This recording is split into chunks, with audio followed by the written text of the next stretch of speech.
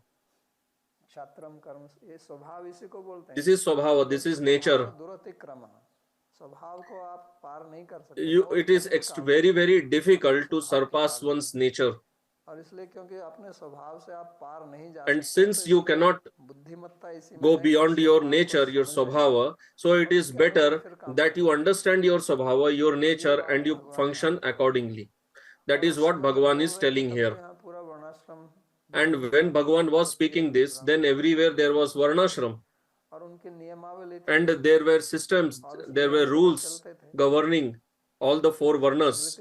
They were functioning according to that. There were Smriti Shastras, Dharma Shastras. धर्म के अनुसार भी So if Bhagavan is telling, even if you analyze from the angle of your own dharma, then also you should not waver. पूछ सकता है कि जो उन्होंने So now Arjun may ask that he had told earlier, बोलते हैं कि नहीं, how can I kill Bhishma, Drona?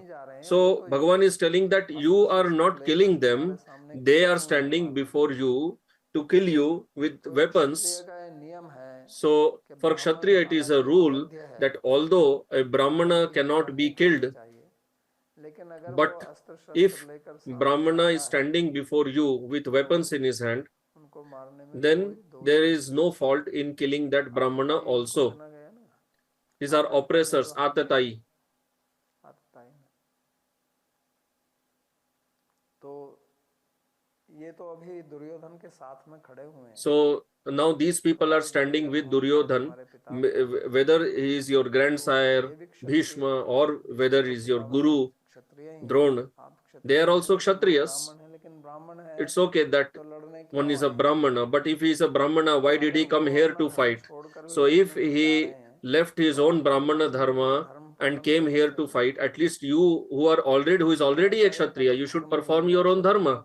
It is not the dharma of Dronacharya, Ashwathama, Kripacharya to fight in the war because they are Brahmanas and they are Acharyas, they are Gurus. कोई भी धर्म So it is none of their business to come here and fight in the war at Kurukshetra.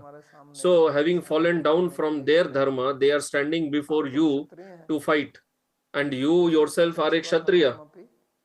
So that's why Bhagavan is telling Swadharmam api chavekshya. Even if you consider your own duty, your Swadharma, api means जो मैंने पहले कहा है, in addition to that. Moreover, what I have told you already, in addition to that. और धर्म की दृष्टि That means from the point, from the angle of Adhyatma spirituality, as well as from Varnashram Dharma, your own Dharma, स्वधर्ममपि चावेक्षया। you should consider from both angles. क्यों? क्योंकि ये जो So why you should not waver? Because धर्म्य है, this battle is a righteous battle. It is a Dharma Yuddha. It is not just a Yuddha, not just a battle. है यज्ञ करना। Just like a Brahmana's Dharma is to perform Yajna. एक क्षत्रिय धर्म युद्ध करता है, Similarly, for Kshatriya, his duty is to engage in Dharma Yuddha, in a righteous battle. के बीच में So actually this battle that is happening between Kauravas and Pandavas, it is not just for the kingdom. समझने वाली है। This is important to understand. जो बिंदु है, Otherwise, this point that Bhagavan is making here, धर्म्य युद्ध he is calling this Yuddha as Dharma Yuddha, righteous battle. धर्म्य है, So the Visheshan he is giving for Yuddha is Dharma. He is using the adjective of Dharma. So how can it be a Dharmic Yuddha? How can it be a righteous battle? उसके पीछे कारण So what ये is है the कि cause? वास्तव में The cause is that Yudhishthir Maharaj actually Yudhishthir Maharaj, before this war, संधि का संदेश भेजा था he had sent peace message for Duryodhan. कि आप संधि कर लीजिए, युद्ध मत कीजिए। So he was initially not interested in the war. हालांकि उनको अपना राज्य चाहिए, Although Yudhishthir Maharaj wanted his kingdom back, but they wanted to settle peacefully. वर्ग होते हैं उनमें कुछ लड़ाई Like if there is some fight between two parties and they go to the court, so there also then Sandhi is done, you compromise and make a peaceful solution. ने भी इसका प्रयास, So Yudhishthir Maharaj also tried for that, लेकिन दुर्योधन नहीं but Duryodhan did not agree. और यहाँ तक भी कहा कि देखो हम क्षत्रिय हैं तो हमको कुछ तो चाहिए, And he also said that, see, we are Kshatriya, पालन करना है, and in order to follow our own dharma, हमको we need some land where we can live as a Kshatriya. So we are 5 brothers. You just give us 5 villages and we will live in subordination to you. Because earlier, even for small people also, the word Raja or king was used. If somebody was having some 15 or 20 villages under his control, that person was also designated as a Raja. And he may have just some 50 or 60 soldiers.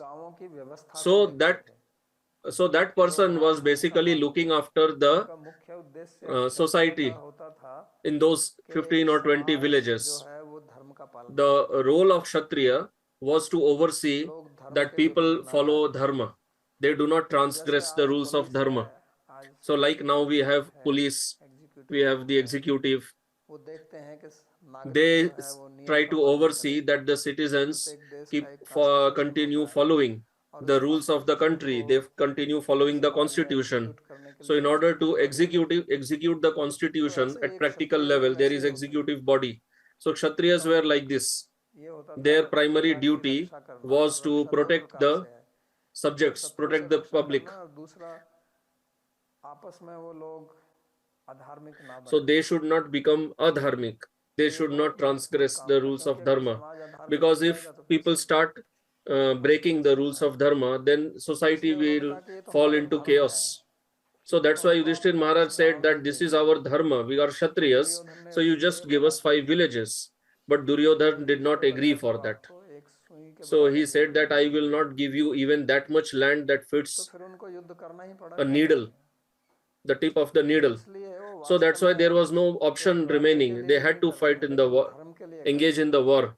So they are engaging in this war for dharma. Although we can say they want the kingdom, but they want the kingdom to follow their dharma. So one is that you can try to get a kingdom for sense gratification because you simply want to expand it and you attack the other kingdom, the other kings. But here this battle is for dharma, because generally we see kings attacking, like there was Alexander and he was invading. He had no objective of dharma. He simply wanted to expand his kingdom. He just wanted to become the biggest emperor on earth. So that was his ahankara. But here there is nothing like that. Yudhishthir is still ready. If Kauravas would have given him some small piece of kingdom somewhere. Earlier also that was done. Actually the king, the heir to the throne was Yudhishthir only. When earlier Pandu was the king, not Dhritarashtra, but when Pandu died, that time Pandavas were very small, they were very young, and the kingdom was given to Dhritarashtra. So when Yudhishthir grew up, actually the kingdom should have been passed on to Yudhishthir. But that was not done.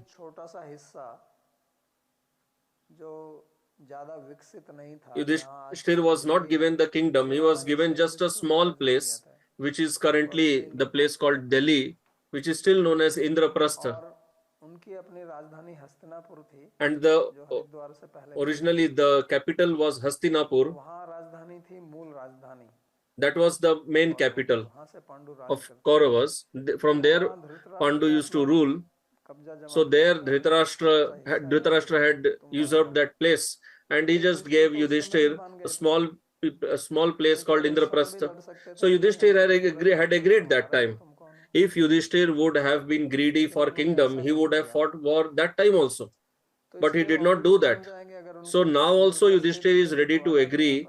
If Indraprastha would have been given to him, to speak of Indraprastha, even if some small 5 villages would have been given, Yudhishthir would have been satisfied. So that is why the war is happening for dharma.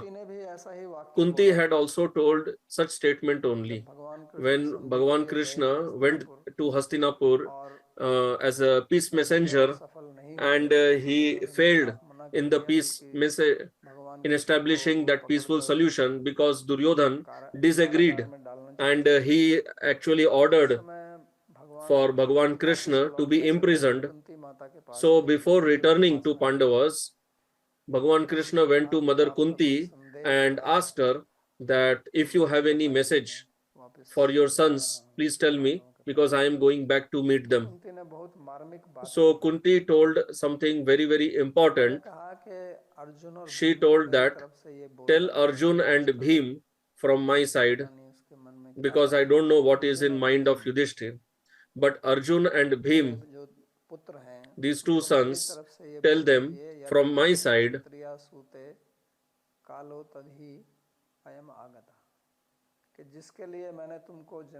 that the purpose for which I have given birth to you, now the time has arrived to fulfill that purpose.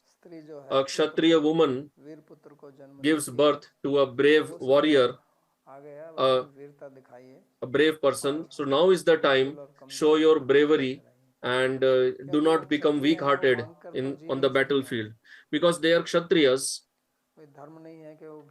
They cannot live by begging. There is no such injunction in Shastra. They lived for 12 years in the forest.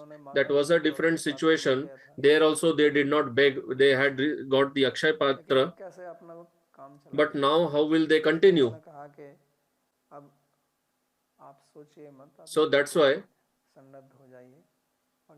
now he's telling that don't think about anything else. Get ready for the war. So Mother Kunti also knows that this is a righteous battle. This is a dharmic yuddha. So Bhagavan is telling that here. So why I'm explaining all this? Because many people, they level this accusation against Bhagavan Sri Krishna that Bhagavan is the person who provoked Arjun and because of him this war happened. So actually he did not start this war. He gave the knowledge of Gita. He gave instructions on dharma.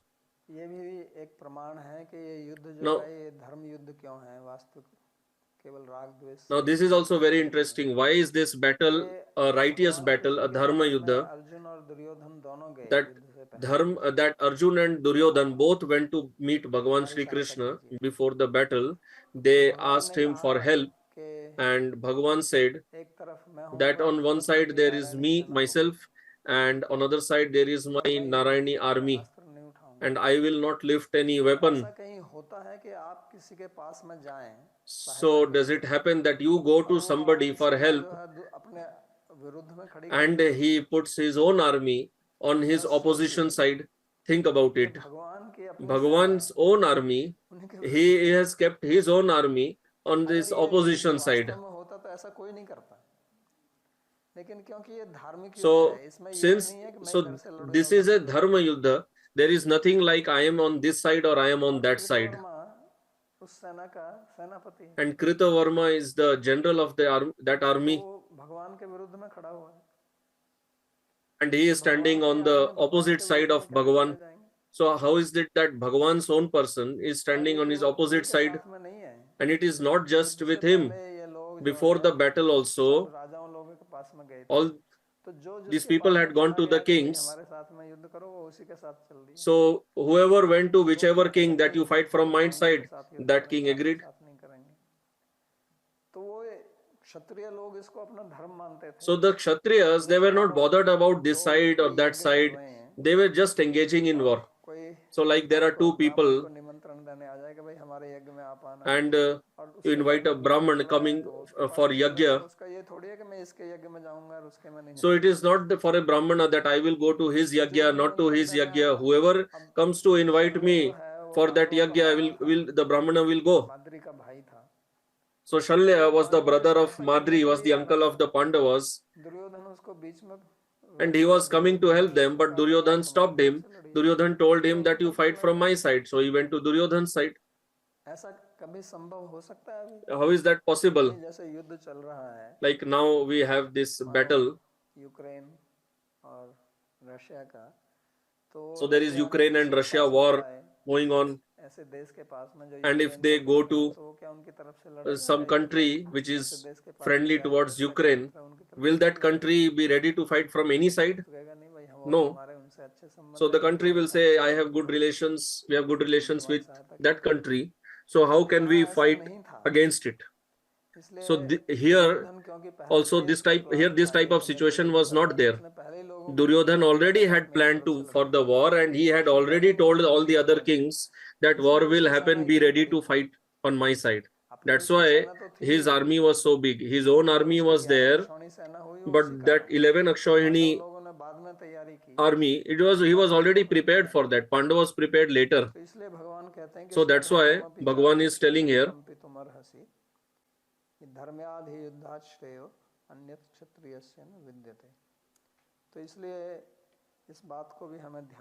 so we have to remember this point, that this is a dharma yuddha, it's a righteous battle, and Bhagavan is telling that here, because in the first chapter Arjuna had told that we are going to engage in a great sin.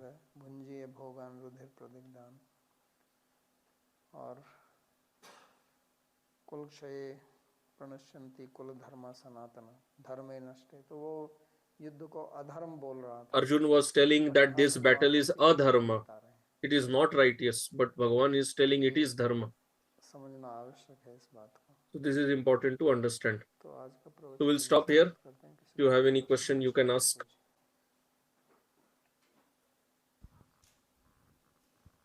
Sandeep ji पूछते हैं, so question, what is the meaning of the names Dhritarashtra, Duryodhan and Dushasan?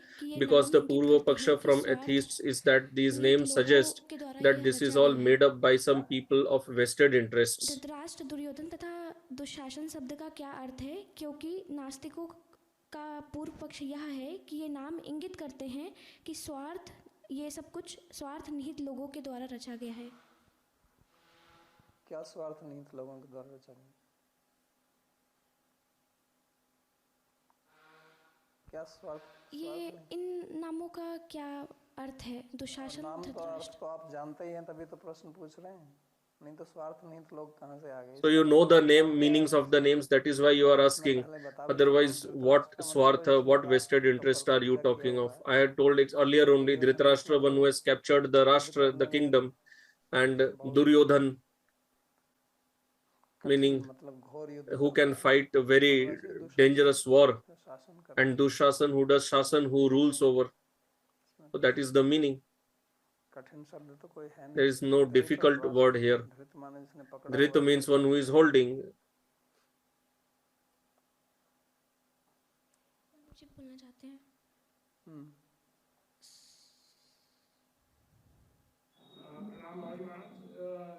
जैसे नास्तिक लोग कहते हैं कि जैसे ये नाम ही सजेस्ट कर रहे हैं, मतलब ये जैसे नाम रखे गए हुए हैं, जैसे दू मतलब is bad. So it's telling that the Gnostic, the atheists say that do means bad, means you have already decided, you have pre-decided that this will be the villain side and one will be the hero side, and you have intentionally kept such names for some agenda or your own propaganda. तो actually तो ठीक है, मतलब तो ये जो अब archaeological प्रमाण मिला है. So and sir, now the archaeological evidences that we have got, is this all wrong? वहाँ पे सब प्रमाण मिले हैं इस युद्ध के, तो उसका क्या करेंगे? In Meerut, all these archaeological evidences we have received. So what do they say? So they say that it's all only after BJP. So but the previous government did not have faith only in that. So whether it is after BJP also, but we have received these evidences. Now somebody will say that you are teaching Bhagavad Gita after BJP government also then. So were these evidences created by BJP? Is Bhagavad Gita created by BJP? Did BJP hide somewhere where the archaeological evidences were found? But when after digging they have found those archaeological evidences, what will you do with that? The 5 villages that were asked by the Pandavas, they are still there. Indraprastha, Panipat, etc. These are the 5 villages they had asked. And so Prastha has become Pat. This Pani Prastha, which has become now Panipat. So what is that? मनगढ़ंत कहानी बना दी है। कहीं ऐसा कभी होता It is है not क्या some कि mental मनगढ़ंत की concoction. कहानी पूरे भारत में फैल जाए? How is that possible that some mentally concocted आप कोई story उदाहरण दे spreads सकते हैं everywhere किसी in ने the ऐसी कहानी country? लिखी Can जो you कि tell of मनगढ़ंत some थी और story which was पूरा concocted भारत जो है उसी and के माने लगा? entire country started accepting it as कोई truth? प्रमाण दीजिए। ऐसा तो है नहीं वैसे। तो फिर ऐसा नहीं है तो वही मैं बोल रहा हूँ ना, जब आप अनुमान करते हैं किसी चीज So का, when you are तो deriving अनुमान में some उदाहरण होता inference, है। आपने न्याय पढ़ा है तो so you थोड़ा have न्याय to की give दृष्टि से example. आप तर्क दीजिए। So since you have studied कि Ram Nyaya, Ram you should अग्नि होती है, उसका आपको उदाहरण you देना have to पड़ता give है, मैं कैसे example. मानूं आपकी बात? तो आपने से केवल कह दिया कि मन घड़ंत है, तो क्या So है if इसका आपका so प्रमाण when क्या है? those केवल people आपने who कह are दिया मैं telling it आपकी is बात mentally मानूं? concocted, जबकि मेरे पास there तर्क should be है, some pramana प्रमाण for है, that. I have my tarka, I archaeological have the प्रमाण है, pramana. लोग मानते हैं। भगवान कृष्ण की द्वारका नगरी भी मिली है। Bhagavan तो Krishna's भारत के Dwarka बाद की बात has नहीं है, also वो तो been found. 1992 It is में not just after BJP, it was found lot much स्वच्छ earlier जल only. प्राप्त हुई। और ये सारे जितने भी स्थान हैं, चाहे वो इंद्रप्रस्थ हो, चाहे द्वारका हो, All चाहे these मथुरा हो, places which are, whether it is ये सब Indraprastha, मनगढ़ंत की Dwarka, कहानी आज से Mathura. 1000 साल पहले, हमें कम से कम 2-2,500 पुरानी, तो आप महाभारत को मानोगे नहीं So at मानोगे? least you will accept Mahabharata to be अस्त्र कहीं मिल 2500 जाती years है, back. इसके तो प्रमाण मिले हैं। वो पिलर है वहाँ पर मध्य प्रदेश में, So we have got the pramanas for this. In a pre-pillar was found in Madhya Pradesh, तो लिखा हुआ है वासुदेव कृष्ण का नाम। on which Vasudev Krishna name is engraved. Thank you Baba ji. तो मुखमस्ति इति वक्तव्यम सप्तहस्त हरित की। आपके पास मुंह है इसलिए आप कुछ भी कह सकते हैं। So people have mouth, they can speak whatever they like. क्योंकि कहने में तो कुछ जाता नहीं है, लेकिन कुछ प्रमाण तो दीजिए ना। So people, 20 फीट का केला दिखाइए कहीं। somebody may say that banana is of 20 feet. Can you show that? You can speak whatever you like. केला दिख रहा है 8-10 इंच का। You can see banana in front of us of around 8 or 10 inches. How do you tell 20 feet? You can say anything. You mentioned that originally the Varnas were based on guna and karma, and it seems that at that time they were quite pure. It was very easy to detect who is what. And nowadays, where there's also no birth, everything seems to be mixed up. There's hardly anybody who's a pure, any of these.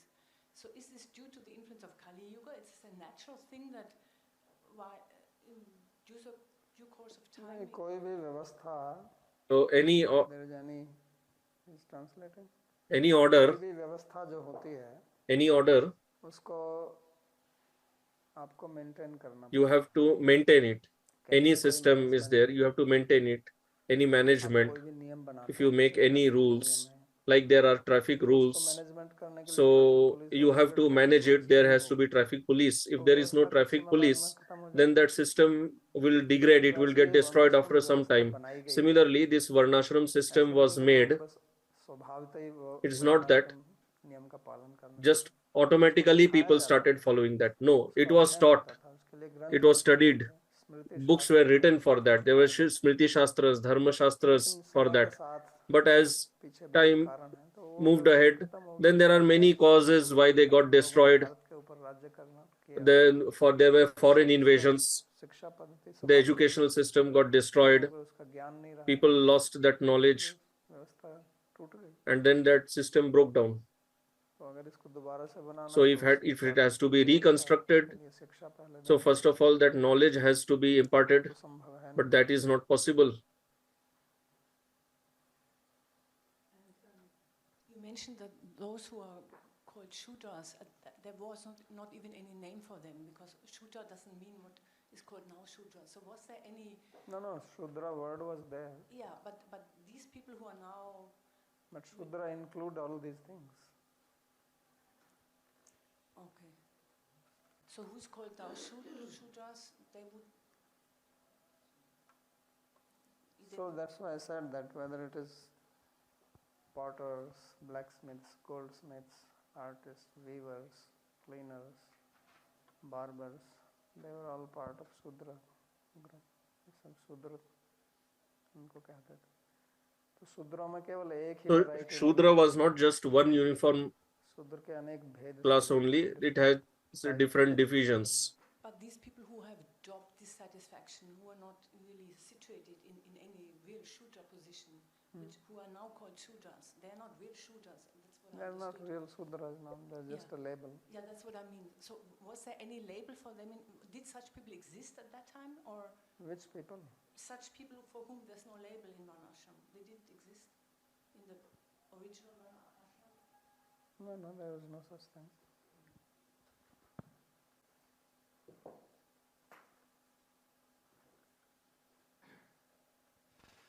तो 30वें श्लोक में भगवान ने कहा In the verse 30, Bhagavan said that कि सभी प्राणियों में एक देही निवास करते हैं. that one Dehi तो लेकिन resides in all the वैष्णव मत Jivas, but अनेक earlier देही you हैं. told that according to Vaishnava viewpoint, there are many Dehis. प्रकरण में सिर्फ एक वचन प्रयोग करते But हैं. here, why only singular is used for Dehi? तो कृपया कुछ विस्तार कीजिए इस विषय में. So can you elaborate on this? So the singular is used to indicate the jati. This is the system of Shastra that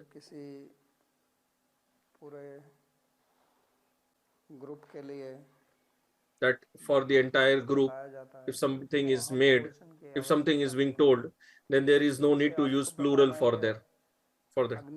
So like if you have to tell that fire burns, so you use singular, you do not use plural for that. If you tell that mango is sweet, sugar is like this, what is the quality of milk? If you study Charaka Samhita, all the herbs, their qualities are explained there. So there it is all explained in singular only. So there singular does not mean that it is just one only. It is indicating the entire class. When milk is being explained, they are not using, Charak Rishi has not used plural. Similarly, mind also. So there also singular is used. So in Gita also Bhagavan said that person's mind is its friend and it is its enemy. So does that mean there is only one mind? We know that everyone's mind is different, but there also Bhagavan is talking in singular only.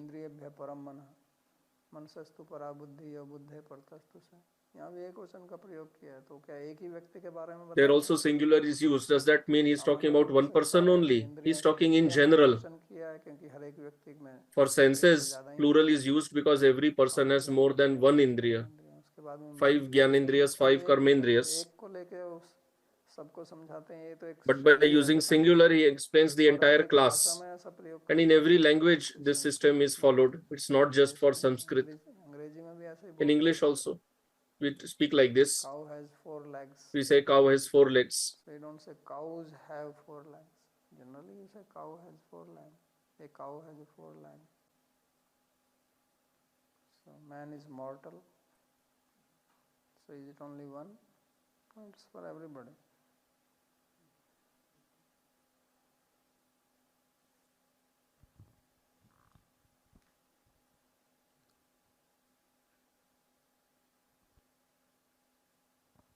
Can you please give example for occupations related to the Vaishyas? This will come later on. This subject will come. Now we are just limiting to Kshatriya, but this will come in 4th chapter and 18th chapter also. प्रश्न है महाराज, आपने आज धर्म के ऊपर काफी बोला, लेकिन Next मेरा प्रश्न question, ये है कि that today you spoke a lot on dharma. So my question is, dharma, does it simply mean to follow one's duty? Bharatvarsh के पतन So का we कारण cannot भी धर्म ही negate था। that dharma, पतन का कारण धर्म ही था। that dharma was the cause of fall down of this country. When Yudhishthir was listening to his elders and Draupadi was being insulted, and then Mahabharata war happened. So in reality, what is dharma? So answer, this is a very big topic. What is dharma? in general, dharma is that which maintains the system.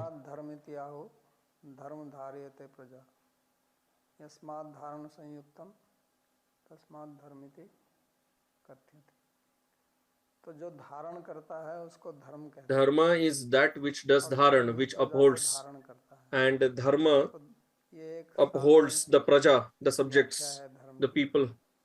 So this is one explanation of dharma. So like I have given this example many times, you have this rules of traffic transportation. So if you follow the rules, then traffic will be maintained in an orderly way.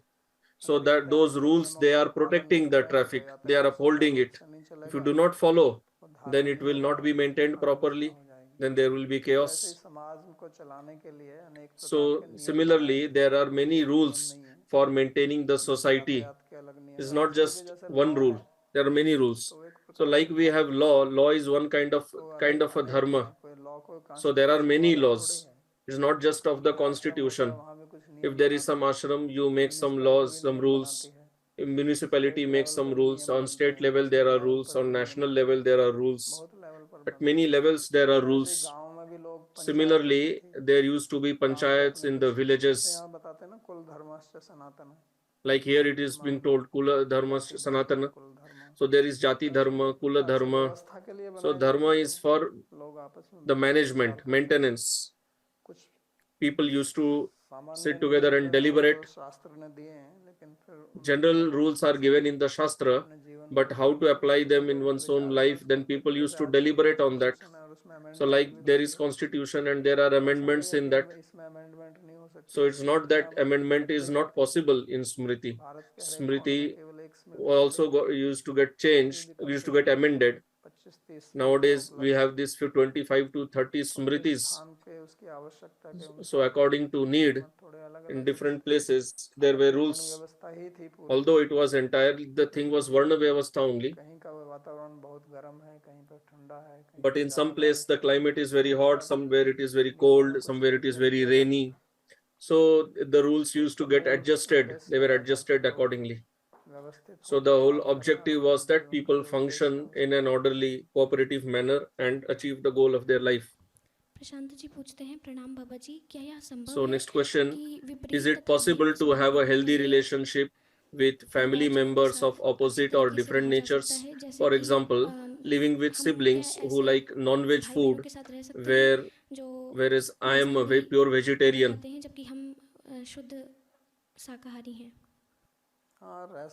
Yeah, it is possible, but obviously there will be challenges, there will be difficulties. It is not easy. They eat meat and you don't. So obviously there will be difficulty. Either you have to have a separate cooking facility, or whoever is cooking, then that person has to cook separately for you. So it is obviously difficult. That is why dharma was made. For this reason only, to maintain, to manage, so that nobody has any difficulty. That is why the same dharma was not there for everyone.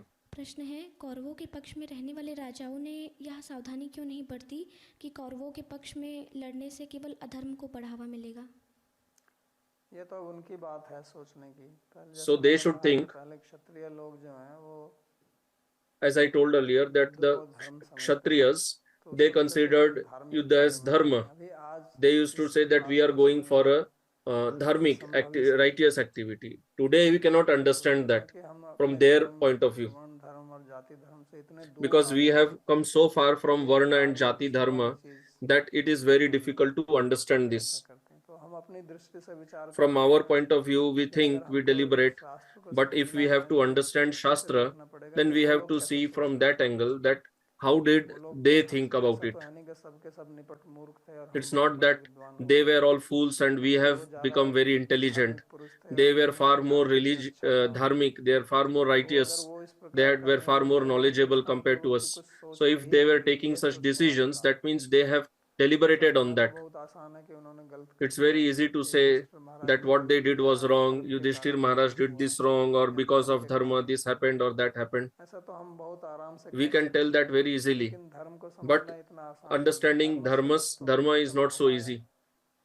महाजनो येन गत सपंथा तर्को प्रशिष्टा श्रुतियो विभिन्ना नासौ ऋषौ यस्य मतम न भिन्नम। तो ये बहुत धर्म के ऊपर बहुत मीमांसा होती है। So there is lot of mimamsa done on dharma. We have a whole shastra called Dharma Mimamsa. If you study that, then you will actually become bald. You will lose the hair on your head. I am telling it. I am telling this is a fact. You will go crazy. The kind of mimamsa that is done for dharma is not done for any other subject. Such deep deliberation is done for dharma on such small matters. You cannot even imagine. Today's person cannot even think about it. There are very few people in this country remaining to understand this. Few people remaining in South India. Maybe some 2, 3, 4 people in Banaras. In Vrindavan, I don't know of a single person who can do such dharma, the mimamsa. There it has 1000 nyayas.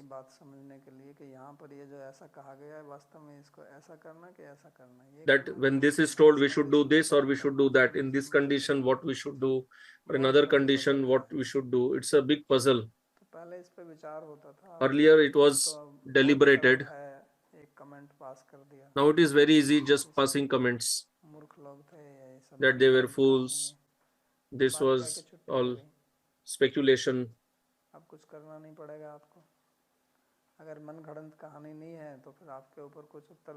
Because if you say, because if it is not speculation, then some responsibility comes on you to follow. But when you label it as speculation, then there is no responsibility for dharma on you. You can go to restaurant, you can do whatever you like, watch cricket. That is easy.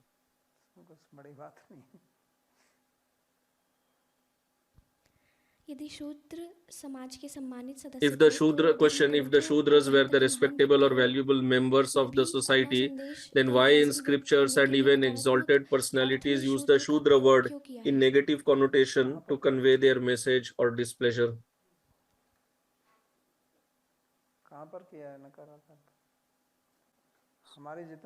So who has used in negative connotation? All these the senses that we have, they have their devatas. Surya is the devata for eyes, Indra for hands, for nose, Ashwini Kumaras. Similarly, you will be surprised that the legs which are considered like Shudra, their devata is Vishnu, who is the greatest among the devatas. He is the devata for the legs. If you study Manusmriti, there it is said that the title of Brahmana is Sharma, Kshatriya, for Kshatriya it is Varma, for Vaishya it is Gupta, and for Shudra it is Das. And for Vaishnavas, in our name there is Das.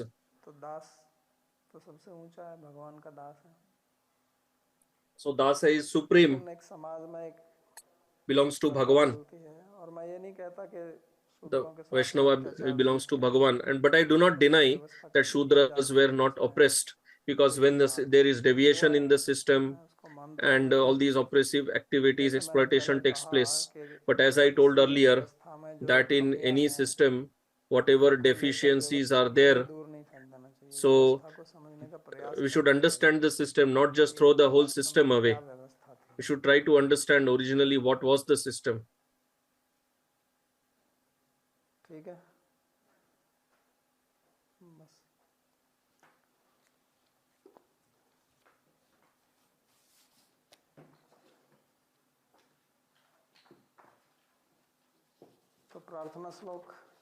Prayer verses. सर्वोपनिषदो गावो दोग्धा गोपालनंदनः पार्थो वत्सः सुधीर्भोक्ता दुग्धं गीतामृतं महत् एकं शास्त्रं देवकी पुत्र गीतम् एको देवो देवकी पुत्र एव एको मंत्रस्तस्य नामानि यानि कर्माप्येकं तस्य देवस्य सेवा कार्पण्यदोषोपहतः स्वभावः पृच्छामि त्वां धर्मसम्मूढचेताः यच्छ्रेयः स्यात् निश्चितं ब्रूहि तन्मे शिष्यस्तेऽहं शाधिमां त्वां प्रपन्नम् यत्र योगेश्वरः कृष्णो यत्र पार्थो धनुर्धरः तत्र श्रीर्विजयो भूतिर्ध्रुवा नीतिर्मतिर्मम कृष्णाय वासुदेवाय देवकीनन्दनाय च नन्दगोपकुमाराय गोविन्दाय नमो नमः नमः पंकजनाभाय नमः पंकजमालिने नमः पंकजनेत्राय नमस्ते पंकजांघ्रये भवे भवे यथा भक्तिः पादयोस्तव जायते तथा कुरुष्व देवेश नाथस्त्वं नो यतः प्रभो नाम संकीर्तनं यस्य सर्वपापप्रणाशनं प्रणामो दुःखशमनस्तं नमामि हरिं परम् हरि ओम तत्सत्।